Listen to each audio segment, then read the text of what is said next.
სიტყვა დეპრესია ძალიან ზუსტი სიტყვაა. ის ძალიან ზუსტად აღწერს იმას თუ რაც ხდება ადამიანის სხეულში, იმ ადამიანის ფიზიოლოგიაში, ვინც განიცდის დეპრესიას. რაც ხდება არის რომ გონება ზოგჯერ ჩაეჭიდება რაღაცა ფიქრს, კონკრეტულ ფიქრს, რომელიც მას აზიანებს.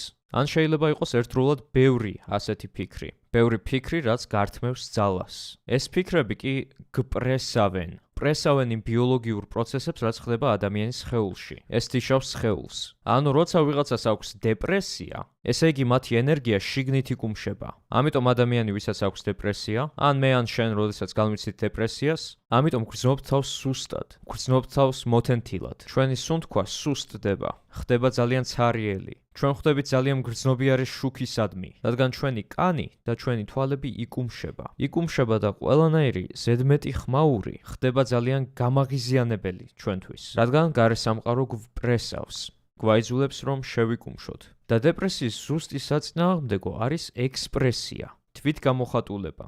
ასეა საქმე. და ჩვენი უმეტესობა ცდილობს დეპრესიიდან გამოსვლას შემდეგნაირად, რომ ცდილობთ მეტი ვისაუბროთ და ვიფიქროთ იმაზე თუ როგორ არის შესაძლებელი დეპრესიიდან გამოსვლა.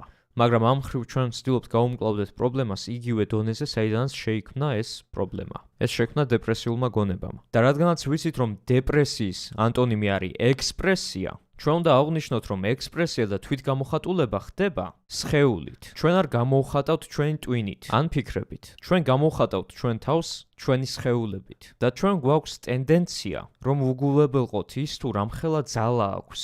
და რამხელა გავლენა ჩვენს სხეულებს ჩვენს გონებაზე. ვივიწყებთ, რომ ჩვენი სხეულით შეგვიძლია გავლენა მოახდინოთ ჩვენს გონებაზე.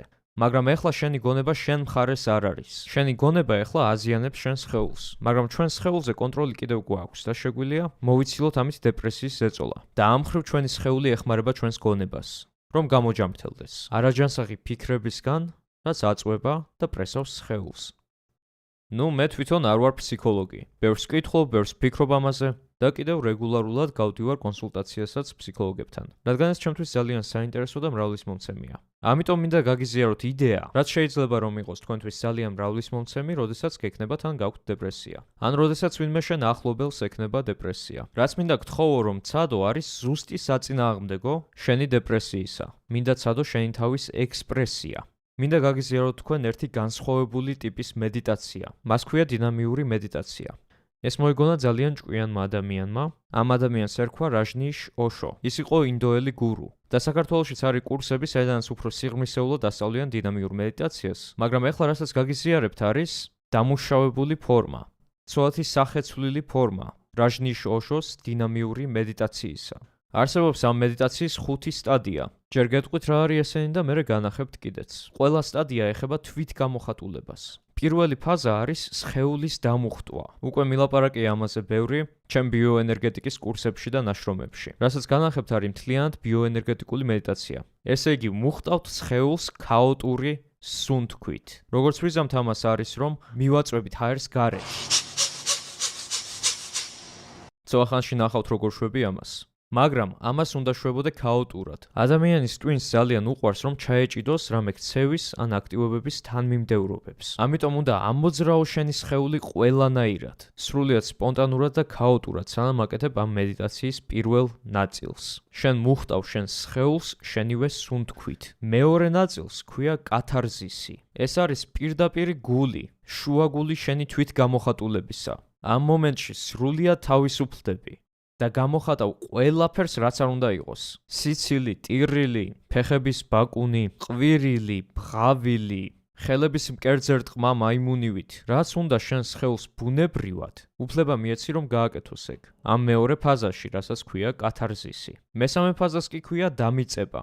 ეს ძალიან მნიშვნელოვანია, რადგან როდესაც ჩვენ თავებში ვართ ჩაკეტილები, ფიქრებში დავფრინავთ სადღაც. ჩვენ დავკარგეთ ჩვენი ფესვები, ჩვენი საყრდენი. ეხლა რასაც განახებთ მესამე ფაზას, ამას ქვია დამიწების სავარჯიშო. და სხვადასხვა ეს გაგიკეთებია უკვე, თუ ჩემი კურსი გაქვს გავლილი. ხელებს წევთ ჰაერში და მერე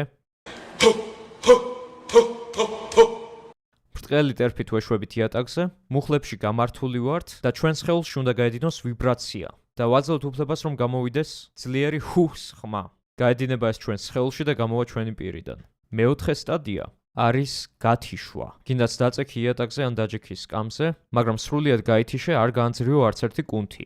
უბრალოდ ბოლომდე გაითიშე. თითქოს ტრანკვილიზატორი გესროლეს. იყავი გათიშული. და მერე მეხუთე ფაზა არის რომ ჩართო რამე წყნარი მუსიკა, უსმინო რამე მუსიკას, ან თავში ატრიალო რამე მელოდიები, რაც წყნარია და მერე იცეკვე ამასთან ერთად უბრალოდ აყევი.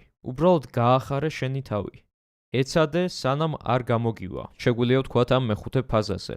შეუნდა შექმნა განცდა, რომ შვიდდები. და მე შენ გარანტიას გაძლევ, რომ იგრძნობს სიმშვიდეს პირველი 4 ფაზის მერე. ყოველ ფაზას სჭირდება რაღაცა დრო. დაიწყე მხოლოდ წუთ ნახევრით. წუთ ნახევარი ალბათ გამოგფიტავს. ეს იქნება ძალიან რთული, მაგრამ რაც უფრო ხშირად იზამ ამას დროს ნელ-ნელა მოუმატე. საბოლოო ჯამში სასურველია შეძლო 10 წუთი ყოველი ფაზა. ანუ მთელ მედიტაციას დაჭირდება 1 საათამდე. და რამდენიმე კვირა შემზადება დაგჭირდება ამისთვის, მაგრამ დაიწყე 1 წუთით. თუ არ გამოგდის წუთ ნახევარი, არა უშავს. ეხლა კი დაგანახებ ყველა 5-ვე ფაზას, რომ ნახო თუ ეს როგორია. და მერე გიწვევ რომ შენც სადო იგივე. კაი, იმედია მხედავთ. პირველი ფაზა არის ქაოტური სუნთქვა და ის გამოიყურება აი ასე.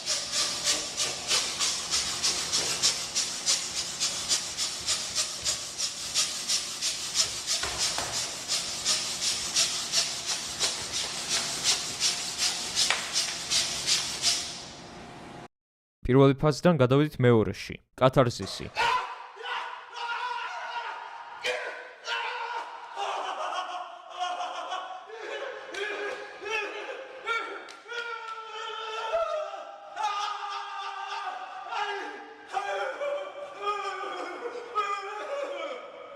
მესამე ფაზა დამიწება.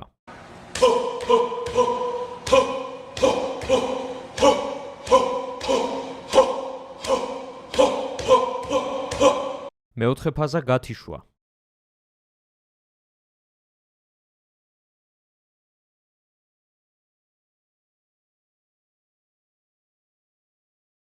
მეხუთე ფაზა წყნარი მუსიკა.